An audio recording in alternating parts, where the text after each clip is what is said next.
Welcome to my channel. Nunca pensé que el día más feliz de mi hijo sería también el más humillante de mi vida. Aún recuerdo su mirada, dura, contenida, cuando se me acercó en el pasillo de la iglesia con el ramo en la mano. Me tomó del brazo con suavidad, demasiada suavidad para la fuerza de sus palabras, y me dijo: «Mamá, por favor, no subas al altar, quédate al fondo. No quiero que la familia de Camila te vea tan sencilla». Por un segundo, creí que había escuchado mal. Lo miré, esperando una sonrisa, una broma, cualquier cosa que suavizara lo que acababa de decir, pero no. Su rostro era serio, frío, su voz firme, como si esa decisión ya hubiera sido tomada mucho antes de pronunciarla. Sentí que el aire se me escapaba del pecho. Había soñado toda mi vida con acompañarlo al altar, no porque quisiera robarle protagonismo, sino porque ese instante era la recompensa de años enteros de sacrificio, de desvelos, de lágrimas escondidas. Pero en lugar de orgullo, me regaló vergüenza. Pero antes de continuar, quiero hacerte una invitación muy especial. Suscríbete al canal y deja tu me gusta. Esto me ayuda a ver que me apoyas y disfrutas de mis historias. Y comenta aquí abajo desde qué ciudad nos estás viendo. Ahora, continuemos. Respiré hondo. Le sonreí, aunque mi alma se desmoronaba por dentro. Asentí con calma, como si sus palabras no me hubieran atravesado el corazón. Luego me di la vuelta y caminé hacia el fondo de la iglesia, arrastrando conmigo una dignidad que se deshacía con cada paso. Desde allí lo vi, a mi hijo, radiante, caminando hacia el altar del brazo de su futura esposa, Camila, esa muchacha de rostro impecable y sonrisa de porcelana. Su vestido blanco parecía brillar bajo las luces del templo y todos la miraban con admiración. Yo también la miré, intentando convencerme de que ella lo hacía feliz. Pero cuando se giró hacia mí, justo antes de llegar al altar, vi en sus ojos algo que jamás olvidaré: satisfacción. No de amor, sino de triunfo, como si me hubiera desplazado de mi propio lugar en la vida de mi hijo. Durante la ceremonia me mantuve en silencio. Las palabras del sacerdote se mezclaban con los recuerdos de mi mente. Julián con apenas 6 años, corriendo por el patio con los pantalones llenos de tierra. Julián llorando la noche en que su padre murió.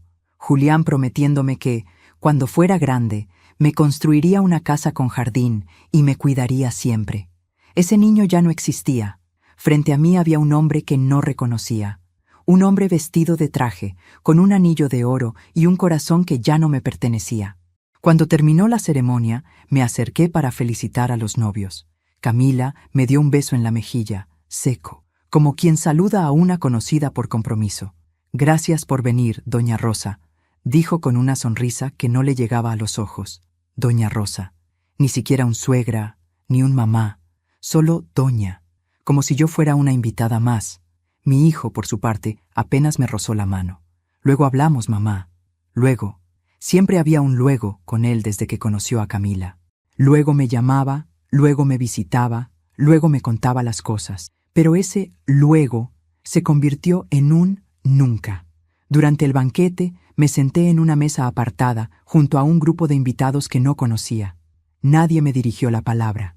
Los fotógrafos pasaban frente a mí una y otra vez, buscando capturar sonrisas perfectas, pero jamás apuntaron su cámara hacia donde yo estaba.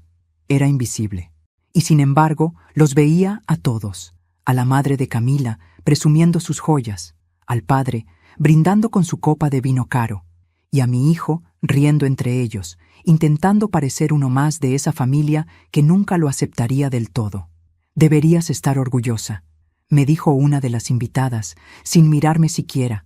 Sonreí, porque si abría la boca iba a llorar. Y las lágrimas, en ese lugar, serían un lujo que no podía permitirme. No recuerdo cuánto tiempo estuve ahí, observando, tragando la amargura con cada sorbo de agua.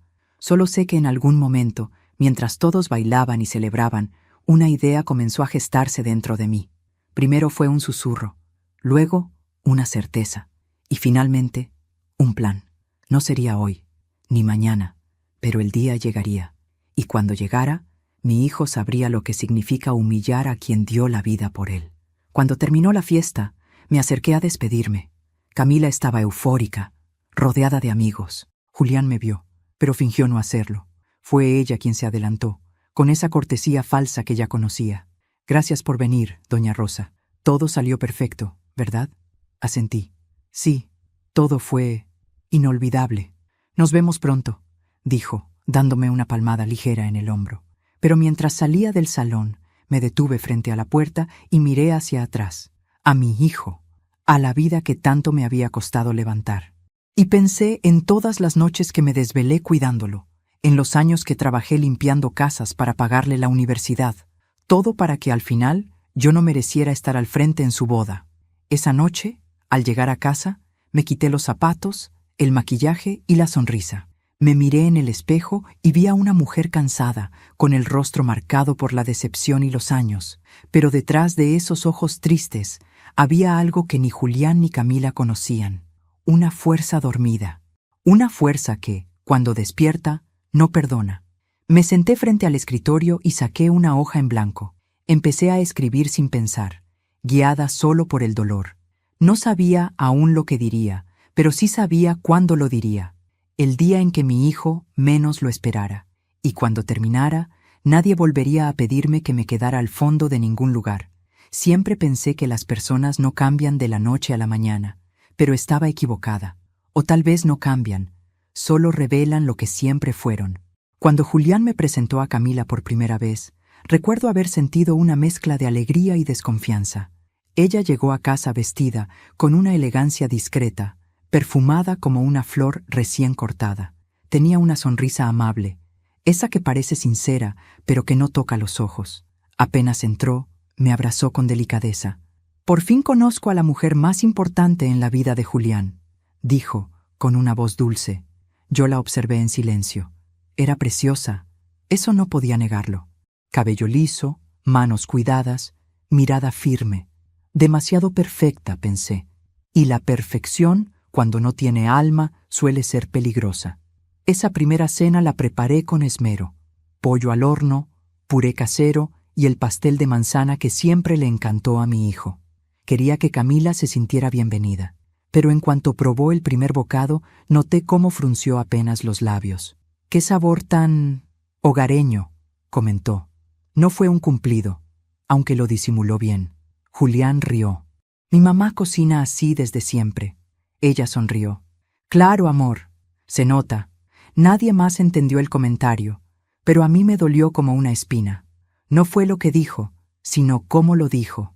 Era una pequeña grieta, y no lo sabía entonces, pero esa grieta se convertiría en un abismo. Los meses siguientes fueron una lenta y silenciosa batalla que solo yo veía. Camila no me enfrentaba nunca directamente.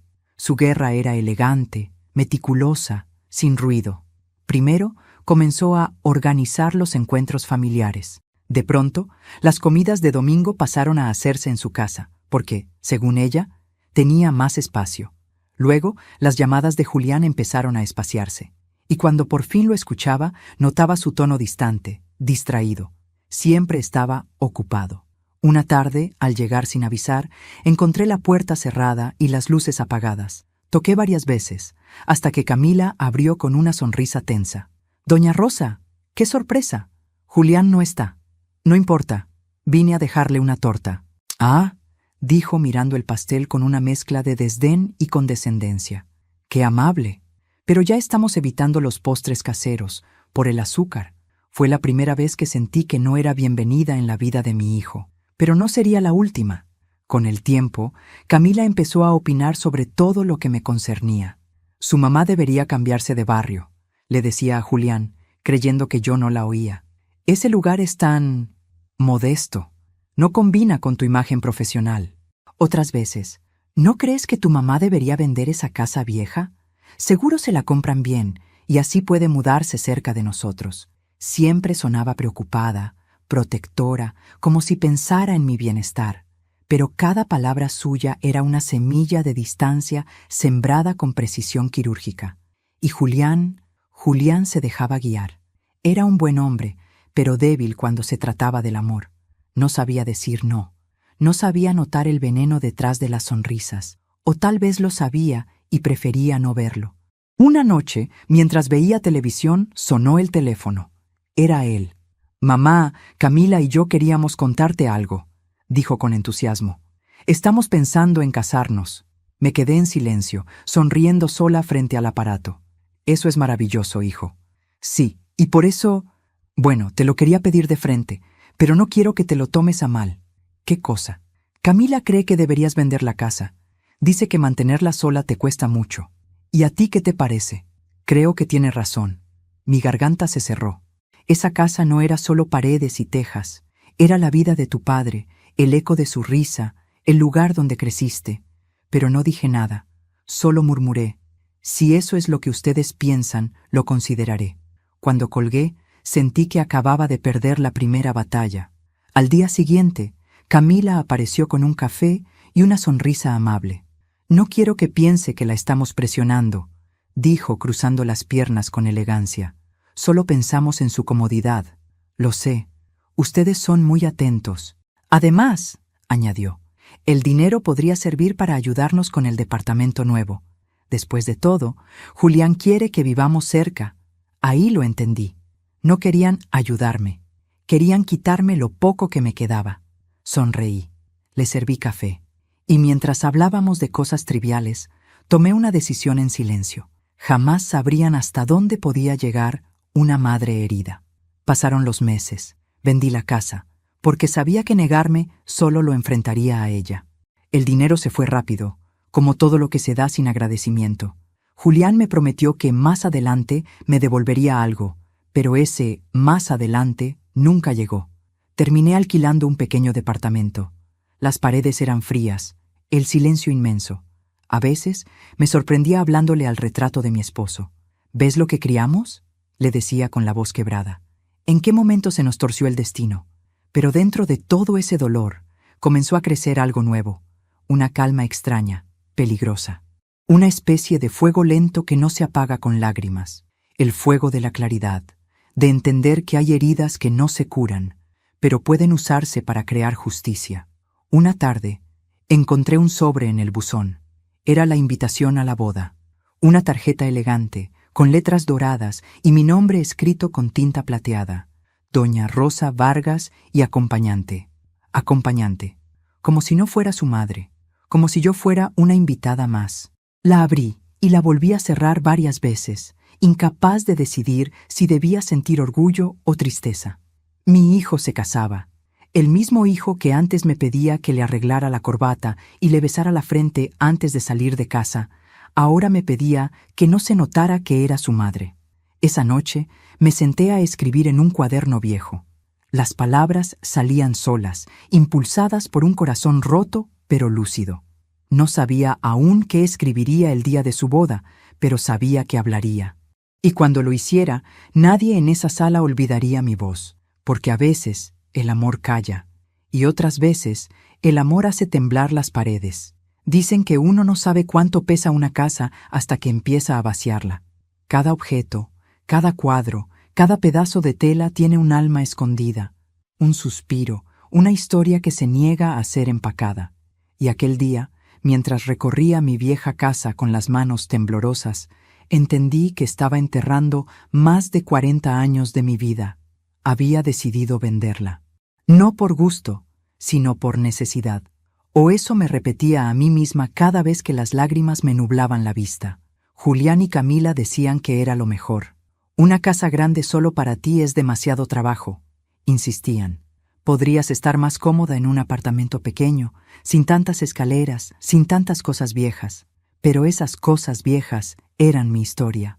Cada mueble tenía el eco de mi marido, Luis, que había muerto hacía 12 años. Cada marca en la pared contaba los años que Julián creció midiendo su altura con un lápiz y una sonrisa. Y cada habitación tenía el perfume de los días que no volverían. El agente inmobiliario me observaba con impaciencia. Doña Rosa, le recuerdo que los compradores llegan a las 4. Asentí sin decir nada. Volví a mirar el salón una última vez. La lámpara que colgaba del techo seguía torcida desde el día en que Julián jugó fútbol dentro de la casa y rompió una ventana. Yo había jurado repararla, pero nunca lo hice. Me gustaba verla así, imperfecta, honesta, como nosotros. Fui al dormitorio y abrí el armario. El vestido de mi boda seguía allí, amarillento, con olor a tiempo. Lo toqué y sonreí. En ese momento sentí que una parte de mí se desprendía para siempre. Empaqué algunas fotografías, mi Biblia, el reloj de pared y un pequeño cofre de madera donde guardaba las cartas que mi esposo me escribía cuando aún era un joven obrero en la fábrica textil.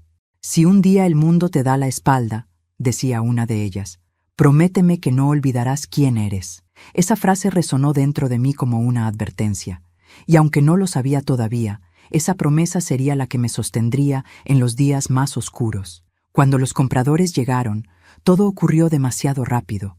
Un matrimonio joven, sonriente, con 2 niños inquietos. Parecían felices, y en su felicidad había algo cruel. Me recordaban a mí cuando aún tenía una familia que me necesitaba. Firmé los papeles sin decir una palabra. El bolígrafo pesaba como si estuviera firmando mi propia desaparición. Cuando el agente me entregó el cheque, sentí un vacío frío, inmenso. No era alivio, ni tristeza. Era otra cosa. Era la sensación de haber perdido el último lugar donde el amor había sido real. Esa noche dormí en el suelo del salón, sobre una manta vieja. Ya no había muebles, ni ruido, ni risas, solo el eco del viento y mi respiración. A medianoche, abrí los ojos y vi el reflejo de la luna entrando por la ventana. Me levanté y caminé descalza por la casa vacía. Mis pasos resonaban como una despedida. Entré al cuarto de Julián. Las paredes aún tenían pegados los restos de los pósters que él amaba de niño. Pasé la mano por la cama que ya no estaba y murmuré: «Si supieras cuánto te extraño, hijo. Si supieras cuánto daría porque me miraras con los mismos ojos de antes». Pero ya no era el mismo. Camila había llenado su cabeza de ideas, que yo era una mujer anticuada, que debía descansar, que no entendía su nueva vida, y yo, en silencio, lo había permitido. Al día siguiente, me mudé al pequeño departamento que Camila había ayudado a elegir. Un cuarto piso, sin ascensor, con paredes grises y un olor a pintura barata. «Es temporal, mamá», dijo Julián cuando me dejó las cajas en la puerta. «Luego te buscaremos algo mejor». Le sonreí. «Claro, hijo». Lo observé mientras bajaba las escaleras, con prisa, mirando su teléfono. Ni un abrazo, ni un «te quiero», solo la obligación de cumplir. Cerré la puerta y por primera vez en mucho tiempo lloré sin vergüenza. No era un llanto ruidoso ni desesperado. Era un llanto sereno, profundo, el tipo de llanto que no pide consuelo porque sabe que no lo habrá. Los días siguientes fueron lentos, pesados. Me costaba acostumbrarme al silencio. No conocía a nadie en el edificio, y los vecinos apenas saludaban. Pasaba las tardes tejiendo, mirando por la ventana y escuchando las risas que subían del parque. A veces imaginaba que Julián aparecería con flores, pidiéndome perdón. Otras, imaginaba que Camila se cansaría de fingir y me diría la verdad en la cara. Ninguna de esas cosas pasó. Una tarde, revisando mis papeles, encontré una copia del contrato de venta de la casa. Lo leí con calma hasta que una línea llamó mi atención. La transferencia final será efectiva dentro de 6 meses, una vez cumplido el plazo de revisión notarial. Eso significaba que, legalmente, la casa aún estaba a mi nombre. No pude evitar sonreír. Era un detalle menor, casi invisible, pero ese detalle podría convertirse en una carta poderosa. Guardé el documento en una carpeta azul y lo escondí en el fondo del armario. Por primera vez en meses dormí tranquila. No porque hubiera recuperado algo, sino porque había encontrado una razón para no rendirme. Los fines de semana, Julián pasaba a visitarme unos minutos. A veces con Camila, otras solo. Nunca se quedaban mucho. Camila siempre tenía prisa. Reuniones, compromisos, cenas con gente importante. Y cuando se despedían, su sonrisa seguía siendo la misma de la primera cena. Esa sonrisa perfecta, hueca, venenosa. Yo fingía no notarlo, pero cada gesto, cada palabra suya, la iba retratando en mi memoria. Como un artista que, sin apuro, dibuja el rostro de su enemigo antes de vencerlo. Un día, mientras recogía mi ropa del tendedero, escuché a mis vecinos hablar en el pasillo. ¿Supiste lo del banquete de bodas de la hija de los Méndez? decía una voz. Dicen que va a ser en el Salón Imperial, con más de 200 invitados. Sí, y que la mamá del novio no está invitada a la mesa principal. Imagínate la vergüenza. No sé cómo, pero supe que hablaban de mí. Mi pecho se apretó, pero no dije nada. Solo cerré la puerta despacio, me senté junto a la ventana y respiré. Si ellos sabían eso, significaba que Camila se había asegurado de que todos lo supieran. Y en ese instante algo cambió dentro de mí. No fue ira, fue claridad. Me miré en el espejo y casi no me reconocí. Había canas que antes escondía, arrugas más marcadas, pero también algo nuevo. Una mirada firme, serena, de quien ya no teme perder porque ya perdió lo más importante. Me juré que no volvería a llorar. No porque no doliera, sino porque había decidido esperar mi momento. Y cuando ese momento llegara, el silencio sería mi mejor aliado. No hay sonido más triste que el de un cartero dejando un sobre en la puerta cuando uno ya sabe lo que contiene. El mío llegó una mañana fría de julio. El sobre era grueso, elegante, con letras doradas y un lazo blanco. Lo reconocí antes de tocarlo. Invitación de boda, decía en una esquina. Por un segundo, mis manos dudaron. Sabía que abrirlo sería como abrir una herida, pero lo hice. El papel olía a perfume caro, de esos que huelen a distancia. En el centro, en una caligrafía perfecta, estaban los nombres de los novios, Camila Méndez y Julián Vargas. Debajo, la frase, con el amor y la bendición de nuestras familias. Me detuve en esa línea. La leí varias veces.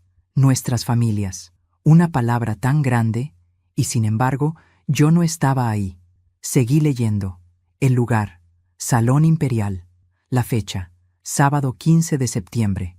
Y al final, la frase que me atravesó como un cuchillo. Acompáñanos a celebrar este día tan especial. Etiqueta formal, colores neutros, sin excepciones. Ni siquiera me sorprendió. Camila nunca hacía nada sin calcularlo todo. Incluso el color de los vestidos invitados era una manera elegante de controlar, de marcar territorio, de dejar claro quién mandaba. Doblé la tarjeta y la dejé sobre la mesa. Pasé el resto del día intentando ignorarla. Pero a medida que el sol caía, la invitación parecía brillar con más fuerza, como si me recordara, con cada reflejo, que había pasado de ser madre a ser un estorbo con vestido. A la mañana siguiente, fui al centro a buscar algo para ponerme, no por vanidad, sino porque necesitaba demostrarme que aún podía caminar con la cabeza en alto. Entré en una boutique pequeña, atendida por una mujer joven y amable. «Busco algo para una boda», le dije. «¿La suya o la de alguien más?», preguntó sonriendo. «La de mi hijo». Su expresión cambió apenas un instante, pero lo noté. Esa sonrisa automática se congeló. «Claro, algo discreto, ¿verdad?», dijo en voz baja. Asentí. Ella comenzó a mostrarme vestidos de tonos grises, beige, pasteles apagados. «Los colores fuertes pueden distraer en las fotos», me explicó. La familia de la novia pidió algo elegante, pero sobrio. La familia de la novia. Me medí uno color champaña. Era bonito, pero al mirarme al espejo sentí que no era yo. Parecía un reflejo de alguien que se había ido hace tiempo. Sin embargo, sonreí y dije, «Este está bien». No era el vestido que quería, pero sí el que ellos querían que yo llevara. Y por primera vez decidí darles lo que pedían, porque en la obediencia, a veces, se esconde la venganza más silenciosa. De regreso a casa, me crucé con mi vecina Marta, que llevaba años viéndome sola en el edificio. «Rosa, me dijeron que tu hijo se casa. ¡Qué alegría!». «Sí, dentro de unas semanas». «¿Y te vas a quedar a vivir aquí después de la boda?». «No lo sé», mentí. «Veremos qué pasa». «Bueno, disfrútalo. Una madre siempre sueña con ver a su hijo feliz». Asentí con una sonrisa débil. Pero dentro de mí sabía que no era felicidad lo que vería aquel día. Sería algo más, algo que dolería, pero también liberaría. Esa noche saqué el vestido del bolso y lo colgué en el armario. Lo miré durante un largo rato. Tenía el color de las cosas que se olvidan. Y me prometí que sería la última vez que vestía algo para complacer a otros. Luego abrí un cajón y saqué mi cuaderno. Era viejo, de tapas marrones, con las esquinas dobladas. Lo había usado para escribirle cartas a mi esposo cuando aún vivía. Pero esa noche, La tinta fue distinta. No eran palabras de amor, sino de justicia. Comencé con una frase que salió sola, como si alguien más la dictara. Este no es un discurso para felicitar, sino para recordar. A medida que escribía, sentía cómo algo se ordenaba dentro de mí. Cada frase era una costura invisible cerrando una herida. Recordé cada sacrificio. Los turnos dobles para pagarle los estudios, las noches sin cenar para que él comiera, las veces que fingí estar bien para no preocuparlo. Y escribí: el amor de una madre no se mide en regalos ni en apariencias. Se mide en todo lo que calla, en todo lo que da, y en lo que sigue dando incluso cuando ya no la miran. Cuando terminé de escribir, respiré profundo. Sabía que esas palabras no serían leídas esa noche. No todavía. El momento adecuado llegaría. Y cuando llegara, no habría aplausos falsos ni sonrisas vacías que pudieran apagar mi voz. Pasaron los días y la boda se acercaba. Julián me llamó una semana antes. «Mamá, ¿ya tienes todo listo para el sábado?» «Sí, hijo». «Ah, y recuerda no usar nada con brillo. La mamá de Camila quiere que todo se vea uniforme». «Por supuesto». «Ah, ¿y mamá?» Hizo una pausa. «Gracias por vender la casa. Sin eso, no habríamos podido pagar el banquete». Ese fue el golpe final. Ni un «te quiero» ni un «te extraño». Solo «gracias por el dinero». Colgué el teléfono y me quedé mirando la pared en silencio. Pero algo dentro de mí cambió en ese instante. No era tristeza, era una paz extraña, casi peligrosa. Esa paz que llega cuando uno ya no espera nada de nadie. El viernes por la noche dejé el vestido sobre la cama y me senté junto a la ventana. La ciudad estaba en calma. Las luces de los edificios brillaban como estrellas en la distancia. Y pensé en mi esposo, en cómo estaría mirándome desde donde fuera, viendo cómo nuestra historia, la historia de una familia que empezó con amor y esperanza, terminaba envuelta en mentiras y apariencias. Tomé la carta que había escrito y la guardé en mi bolso. Le agregué unas hojas más. No sabía si las leería, no sabía si tendría valor, pero sentía que el destino ya había decidido por mí. Esa noche no dormí, y cuando el amanecer llegó, supe que ese día no sería una boda más, sería el principio de algo que nadie olvidaría, porque hay silencios que se quiebran una sola vez, y cuando lo hacen, rompen vidas enteras. El día de la boda amaneció despejado, con un sol que parecía burlarse de mí. Las campanas de la iglesia repicaban mientras los invitados llegaban en autos lujosos, con trajes impecables y sonrisas ensayadas. Yo me bajé del taxi con mi vestido color champaña y un pequeño bolso que contenía lo único verdaderamente valioso que llevaba conmigo: mi carta. Los fotógrafos corrían de un lado a otro, capturando risas, abrazos, flashes. Nadie me miró, y eso, aunque dolió, fue también un alivio. Pasé entre ellos como una sombra, saludando con una sonrisa discreta, invisible entre el brillo y el perfume caro de los demás. Dentro de la iglesia, todo era esplendor. Flores blancas, música de cuerda, alfombra roja. Camila entró del brazo de su padre, radiante, mientras todos los presentes suspiraban. A su paso, los invitados se levantaban, admirándola como si fuera una reina. Y yo, sentada en la última fila, la miré con calma. No la odiaba, al menos no en ese momento. Solo sentía una tristeza profunda, una compasión por alguien que aún no sabía que la vida siempre cobra las deudas del alma. Julián la esperaba al frente. Cuando ella llegó al altar, la besó en la frente con ternura. Él sonreía. Esa sonrisa que antes era mía, que antes se iluminaba solo al verme, ahora pertenecía a otra. Y por primera vez lo comprendí de verdad. Ya no era mi hijo, era el esposo de Camila. Durante la ceremonia, me esforcé por mantener la compostura. Cada palabra del sacerdote caía sobre mí como un eco distante. Cuando pronunciaron los votos, sentí cómo algo dentro de mí se desmoronaba lentamente. No era solo el paso del tiempo, ni la soledad que me esperaba después de ese día.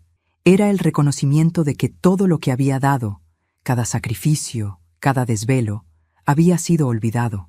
Pero no me quebré, porque dentro del dolor había algo nuevo: determinación, una calma que no había sentido en años. Cuando terminó la ceremonia, los invitados aplaudieron con entusiasmo. Yo aplaudí también, despacio, desde mi rincón. Camila y Julián salieron tomados de la mano. Alguien lanzó pétalos. Las cámaras siguieron sus pasos hasta la limusina que los esperaba afuera. Y yo seguí caminando detrás, en silencio, invisible, como una sombra más en su cuento perfecto. El salón del banquete era aún más lujoso. Lámparas de cristal, mesas decoradas con flores frescas, copas relucientes. Un violinista tocaba en una esquina y el aire olía a vino caro y a promesas vacías. Los invitados se ubicaban según una lista. Cuando busqué mi nombre, lo encontré en la última mesa, lejos del escenario, junto a un grupo de personas mayores que apenas conocía. Me senté sin decir palabra. Desde ahí podía ver todo. Camila riendo con sus amigas, Julián abrazando a los suegros, los brindis, los discursos, las risas. Yo solo observaba, y cuanto más los veía, más me convencía de que ese mundo no era mío. Uno de los meseros se acercó con una sonrisa amable. ¿Le sirvo vino, señora? No, gracias. Prefiero agua.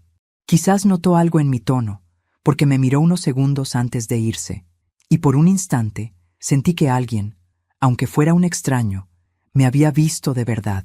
Cuando anunciaron el primer baile, todos los aplausos fueron para ellos. Camila se movía con elegancia, como si hubiera nacido para ser admirada. Mi hijo la miraba con devoción. ¿Y yo? Yo me miraba las manos, recordando aquellas noches en que las usé para curarle la fiebre, para alimentarlo, para sostenerlo cuando el mundo se derrumbaba. Esas mismas manos que ahora descansaban sobre mi regazo, frías, olvidadas. No lloré, no me moví, solo esperé, porque el momento que había estado planeando con tanto cuidado aún no había llegado. Cuando sirvieron el banquete, una mujer elegante que estaba a mi lado comenzó a conversar. ¿Usted es familia del novio o de la novia?, preguntó con amabilidad fingida. Del novio. Soy su madre. Su rostro cambió, incómodo. Ah, qué lindo. No la había visto en las fotos del compromiso. Sonreí. No, no estuve. El silencio que siguió fue largo, pesado. Ella apartó la mirada y continuó comiendo. Y yo, por dentro, sonreí sin alegría, porque en ese silencio había más verdad que en toda la ceremonia. Después del postre, subió al escenario el padre de Camila. Queridos amigos, dijo con voz fuerte, quiero agradecerles por acompañarnos en este día tan especial. A mi hija, mi orgullo, y a Julián, el hombre que ahora forma parte de nuestra familia. Todos aplaudieron.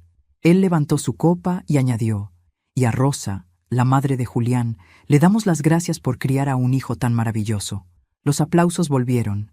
Yo asentí con una sonrisa cortés, pero el tono con que lo dijo no era gratitud, era condescendencia.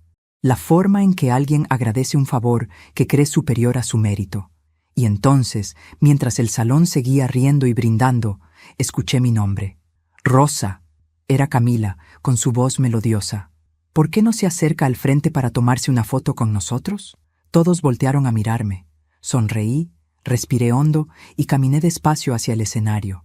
Cuando llegué, Camila me rodeó con el brazo, su perfume caro invadiéndome los sentidos. Pónganse juntas, por favor, dijo el fotógrafo. Que se note el cariño. Clic. El flash iluminó el momento, y justo entonces vi el reflejo en el lente. Yo, sonriendo con los labios, pero con la mirada encendida. Sabía que esa sonrisa sería la última falsa que ofrecería en mi vida. Antes de continuar, dime aquí en los comentarios qué te está pareciendo esta historia hasta ahora y qué harías tú en mi lugar. No te vayas del video, porque lo que viene a continuación te pondrá la piel de gallina. Esa noche, cuando el baile se reanudó, sentí algo distinto en el aire. Un murmullo comenzó a recorrer las mesas. Alguien preguntó por el micrófono. Camila y Julián estaban distraídos, riendo, brindando. Nadie lo notó, hasta que me levanté. Tomé el micrófono con las manos firmes. El murmullo se apagó. Solo se oía la música de fondo, lenta, distante. Buenas noches, dije, y mi voz sonó más fuerte de lo que imaginaba.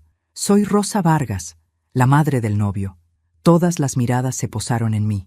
Camila soltó su copa. Julián frunció el ceño. Quiero aprovechar un momento antes del brindis, continué. Dicen que las madres no deben robarle protagonismo a sus hijos en su boda, pero esta noche no vengo a robar nada. Vengo a devolver algo. El silencio era total. Cada palabra resonaba en el salón como un golpe suave, medido. Este es mi regalo, dije, levantando la carta. Y espero que estén preparados, porque no hay envoltorio bonito que oculte la verdad. Y entonces, mientras todos me miraban sin comprender, sonreí con la calma de quien ha esperado mucho tiempo para hablar. Sabía que lo que vendría después no solo cambiaría esa noche, sino todas las que seguirían.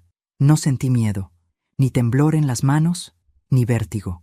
Solo una calma tan grande que parecía ajena, como si en lugar de estar viviendo aquel momento, lo estuviera observando desde fuera. El murmullo del salón se apagó. Camila me miraba con una mezcla de desconcierto y desdén. Mi hijo, en cambio, estaba pálido. Sabía que algo se avecinaba, no el escándalo que imaginaban los demás, sino la verdad que ninguno estaba preparado para oír. Antes de comenzar, dije con voz firme, quiero agradecerles por venir, no a la boda, sino a este momento, porque lo que están a punto de escuchar no está en el programa. Algunas risas incómodas se escaparon entre las mesas. El padre de Camila se removió en su asiento, pero yo seguí. Hace muchos años, en esta misma ciudad, una mujer sola crió a su hijo con el sudor de su frente. No tuvo ayuda, ni herencias, ni lujos, solo amor, y las ganas de verlo convertirse en alguien bueno. Los murmullos comenzaron a crecer. Alguien encendió una cámara. Camila se movió incómoda, intentando restarle importancia. Pero yo la miré directamente. Esa mujer, dije, soy yo, y ese hijo es el hombre que hoy se sienta ahí, en esa mesa, celebrando con todos ustedes. El silencio cayó como un telón. No se oía ni el sonido de los cubiertos, solo el latido de mi propio corazón. Durante años, continué, trabajé limpiando casas ajenas, cosiendo ropa hasta el amanecer, privándome de todo para que él pudiera estudiar. Le di todo lo que tenía, y lo hice con orgullo, sin esperar nada a cambio. Pero el amor, cuando se da sin medida, a veces se convierte en una trampa, porque el día que ese hijo conoció el dinero, se avergonzó de sus raíces. Vi cómo Camila bajaba la mirada. El padre carraspeó. Julián intentó ponerse de pie, pero yo levanté una mano. No, hijo. Si esta noche te atreviste a decirme que no subiera al altar para que nadie me viera, entonces tendrás que escucharme ahora que todos me miran. El público exhaló. Un murmullo recorrió la sala. Yo seguí, con el pulso firme. Me pediste que vendiera mi casa para pagar tu banquete, y lo hice.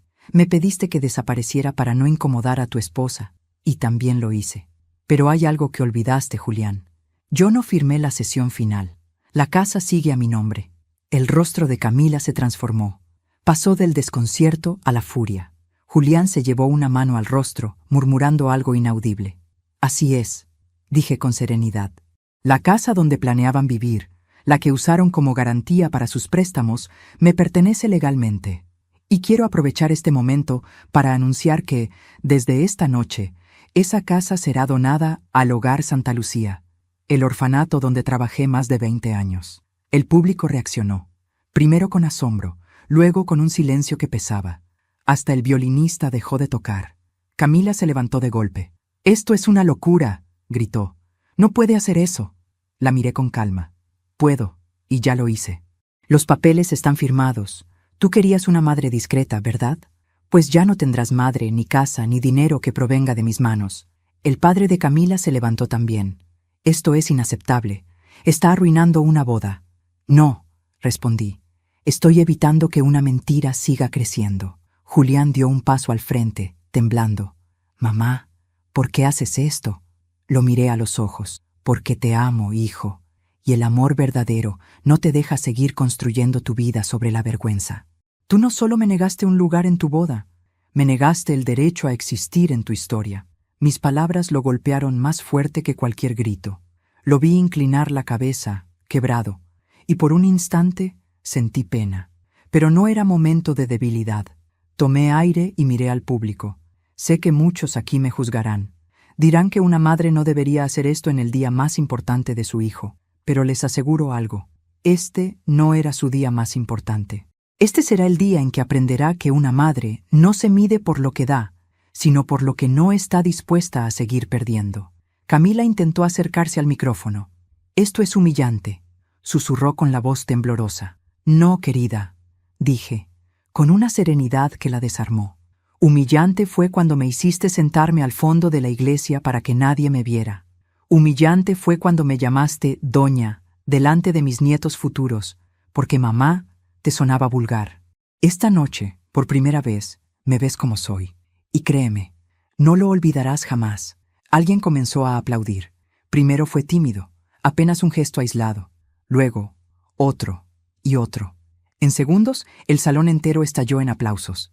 No por crueldad ni por burla, sino por la fuerza de la verdad. Me quedé quieta, mirando a todos. El aplauso no me llenó de orgullo, solo de alivio, porque por fin había soltado todo el peso que me aplastaba desde hacía años. Dejé el micrófono sobre la mesa, me giré y caminé hacia la salida. A mi paso, el silencio volvió. Solo escuché la voz de mi hijo detrás de mí, ahogada, desesperada. «Mamá, espera». Pero no esperé, porque una mujer que fue invisible demasiado tiempo, cuando por fin se levanta, no vuelve a sentarse jamás. Salí del salón y el aire fresco de la noche me golpeó el rostro. El cielo estaba lleno de estrellas. Respiré hondo. Por primera vez en mucho tiempo sentí que pertenecía a mí misma, que mi vida ya no giraba alrededor de quien me había negado, y mientras caminaba hacia el taxi, supe que esa boda quedaría en la memoria de todos, no por el vestido, ni la música, ni los brindis, sino porque una madre se atrevió a hablar, y su voz partió la fiesta en dos. Amanecí con el sonido del teléfono. No había dormido. Pasé toda la noche despierta, mirando la luz temblorosa de las farolas que entraba por la ventana, repasando una y otra vez cada palabra que había dicho. No me arrepentía. No por orgullo, sino porque por primera vez en mi vida había hablado sin miedo. El teléfono seguía sonando. Sabía quién era antes de responder. «Mamá». La voz de Julián temblaba. «¿Podemos hablar? Por favor». Por un instante pensé en colgar. Pero la maternidad es una cadena que no se rompe ni con la humillación ni con el dolor. Suspiré. «Ven», dije. «La puerta estará abierta». Tardó 1 hora en llegar. Cuando lo vi aparecer en el umbral, comprendí que algo en él había cambiado. No era el traje caro ni la mirada apagada. Era la manera en que sostenía el peso de su propio arrepentimiento. Parecía un niño otra vez, solo que con las manos manchadas por sus propias decisiones. «Mamá, no sabes lo que has hecho», dijo apenas cruzó la puerta. «Sí lo sé», respondí. «Hice lo que debí haber hecho hace mucho tiempo, recordarte quién soy». Se pasó las manos por el rostro. Tenía los ojos rojos. «Camila está furiosa. Su familia canceló el contrato del departamento. Dicen que no quieren tener nada que ver conmigo». «Era de esperarse», dije con calma.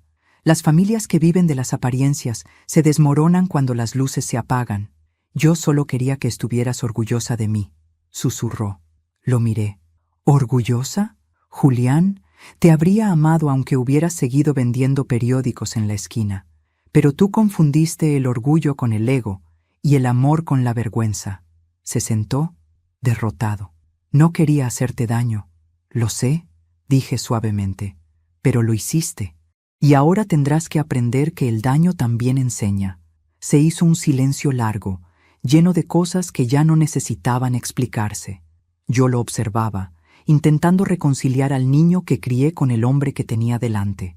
Y aunque me dolía verlo destruido, había algo dentro de mí que entendía que esa caída era necesaria. «¿Por qué donaste la casa?», preguntó al fin. «Porque no era justo que el lugar donde tu padre y yo construimos nuestro amor terminara siendo el escenario de mi humillación». «Podrías habérmela dejado, mamá». «No», interrumpí, «porque tú ya tenías todo, menos lo que más importa, la gratitud. Y un corazón que no sabe agradecer no merece heredar nada». Sus ojos se llenaron de lágrimas. No lo abracé, no por crueldad, sino porque entendí que a veces el consuelo temprano es el enemigo del arrepentimiento sincero. Al caer la tarde, se marchó sin decir adiós. No supe si volvería, y, extrañamente, eso no me dolió. Había pasado toda una vida temiendo perderlo. Y sin embargo, solo cuando lo solté, me sentí libre. Encendí la radio. Las noticias locales ya hablaban del incidente en la boda del año. Los comentaristas decían que fue un acto de coraje. Otros lo llamaban un escándalo innecesario. A mí no me importaba cómo lo llamaran. Yo sabía la verdad. No fue venganza, fue dignidad. 2 días después, Camila vino a verme. No tocó la puerta, solo la golpeó con los nudillos, con la desesperación de quien ya no tiene nada que perder. Abrí. Llevaba gafas oscuras, el maquillaje corrido, el orgullo hecho pedazos. «¿Qué quiere?», pregunté. «Usted arruinó mi vida». «No», dije mirándola con calma. «Yo solo la desnudé frente a los demás. La vida la arruinó su soberbia». «Todos me odian», continuó con la voz rota. «Mis padres me cerraron las cuentas. Los invitados se fueron antes del brindis. Julián ni siquiera volvió a casa. Tal vez así aprenda lo que nunca quiso entender, que los cimientos construidos con mentiras se hunden solos». Camila se quitó las gafas. Sus ojos estaban rojos, hinchados. «¿Era necesario hacerlo frente a todos?». «Sí», respondí sin dudar, «porque ustedes eligieron humillarme frente a todos. La diferencia es que yo no lo hice para herirte, sino para liberarme». Se quedó en silencio un momento, mirando el suelo. Cuando volvió a levantar la vista, su mirada había cambiado. Ya no había odio, solo agotamiento. «¿Sabe qué es lo peor?», preguntó. «Que en el fondo, usted tenía razón». «Lo sé». Yo lo vi en sus ojos. No era odio, era tristeza. Y eso dolió más que cualquier cosa que dijo. Sus palabras me tomaron por sorpresa. Por primera vez, la vi humana. No la joven altiva de la boda, sino una mujer frágil, criada para creer que el valor de una persona está en su apellido. Y me di cuenta de que ella también era una víctima de lo mismo que me hirió a mí. El miedo al qué dirán. «Ojalá hubiera tenido una madre como usted», murmuró antes de irse. No respondí. Solo la observé alejarse, tambaleante entre lágrimas. Y por un momento sentí compasión, no por lo que perdió, sino por lo que nunca supo tener. Esa noche, el teléfono volvió a sonar. Era el director del Hogar Santa Lucía. «Doña Rosa, acabamos de recibir su donación. No sé cómo agradecerle. Con ese dinero podremos ampliar el albergue y pagar la escuela de los niños este año». Cerré los ojos. «No me agradezca, padre. Solo asegúrese de que esa casa siga llena de risas». Colgué y me quedé mirando la ventana. Por primera vez en años sonreí sin tristeza, porque comprendí que no había perdido nada. Solo me había despojado de lo que me ataba. Al día siguiente fui hasta el barrio donde estaba mi antigua casa. Los obreros ya trabajaban en las reparaciones. El cartel en la puerta decía: «Futuro hogar de los niños del Santa Lucía». Me acerqué despacio, toqué una de las paredes y susurré: «Bien hecho, Luis. Ahora sí, nuestra casa vuelve a tener un propósito». El viento movió las cortinas rotas, y por un instante juraría que escuché su voz como un eco lejano. «Te lo dije, Rosa, las raíces no se niegan, se honran». Esa tarde, de regreso a casa, encontré una nota debajo de la puerta. Era de Julián. No decía mucho, solo una frase escrita con letra temblorosa: «Perdóname, mamá. Quiero volver a empezar, si todavía hay tiempo». Me senté, sosteniendo el papel entre las manos. Las lágrimas me nublaron la vista. Respondí al aire, sabiendo que él no me oiría.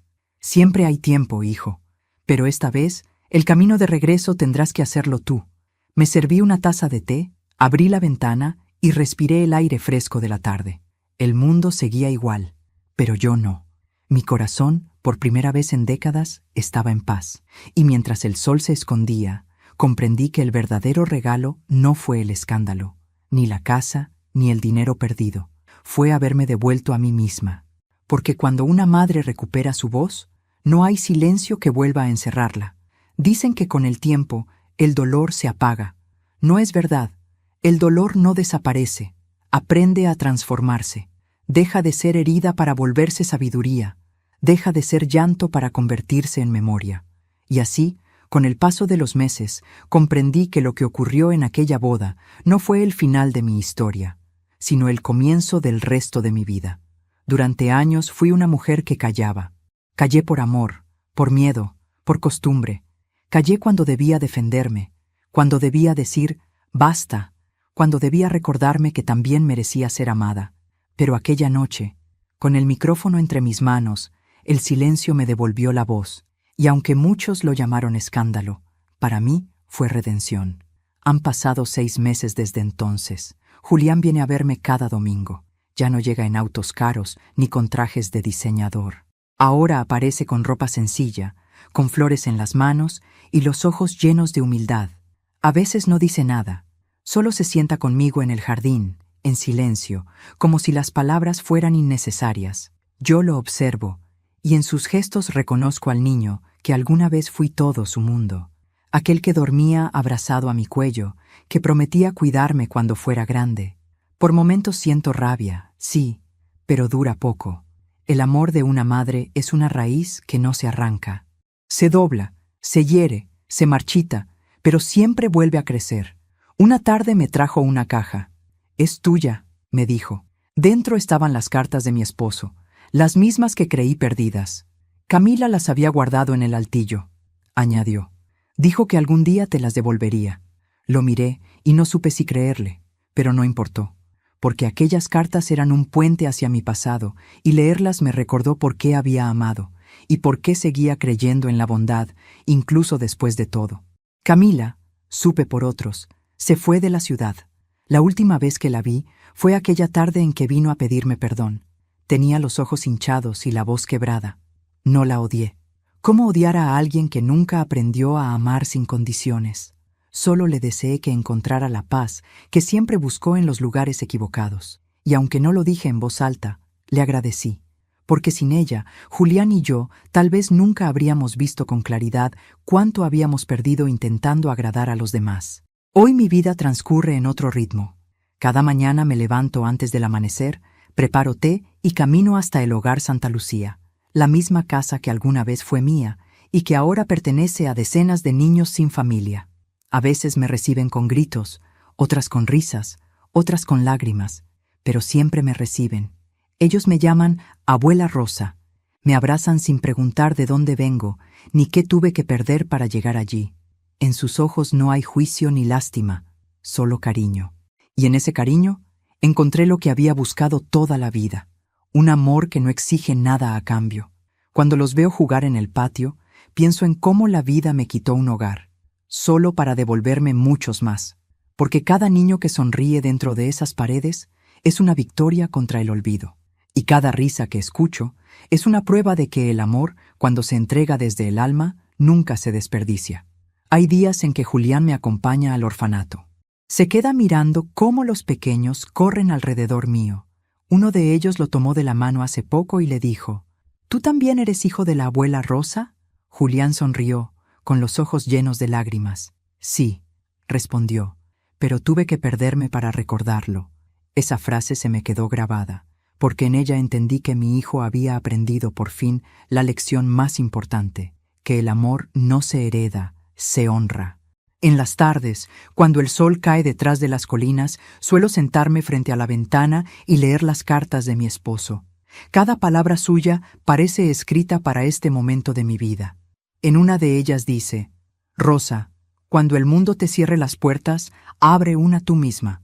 Si nadie escucha tu voz, háblale al viento. Pero nunca dejes que el dolor te quite la bondad».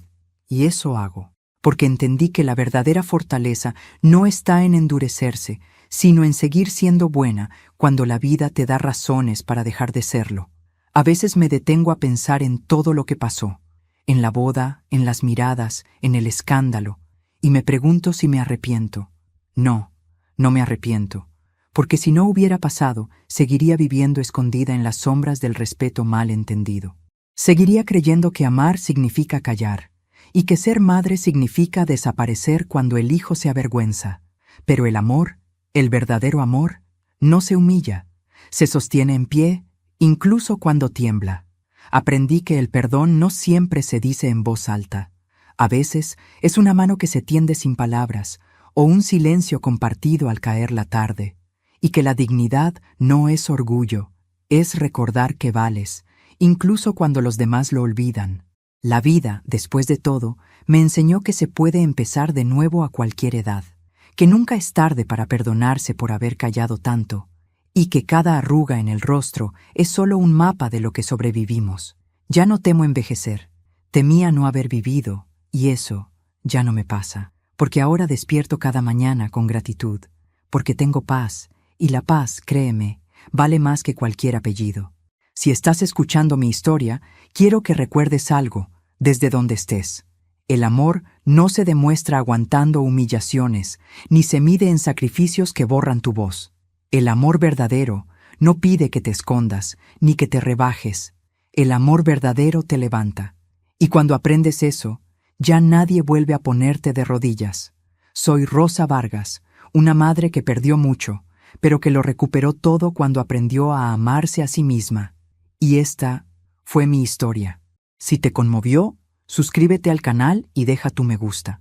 Eso me ayuda a ver que me acompañas y disfrutas de estas historias de vida y dignidad. Cuéntame aquí abajo, en los comentarios, desde qué ciudad nos estás viendo y qué enseñanza te deja esta historia. Porque cada palabra tuya mantiene viva esta voz. La voz de las mujeres que un día aprendieron que callar también puede ser una forma de morir.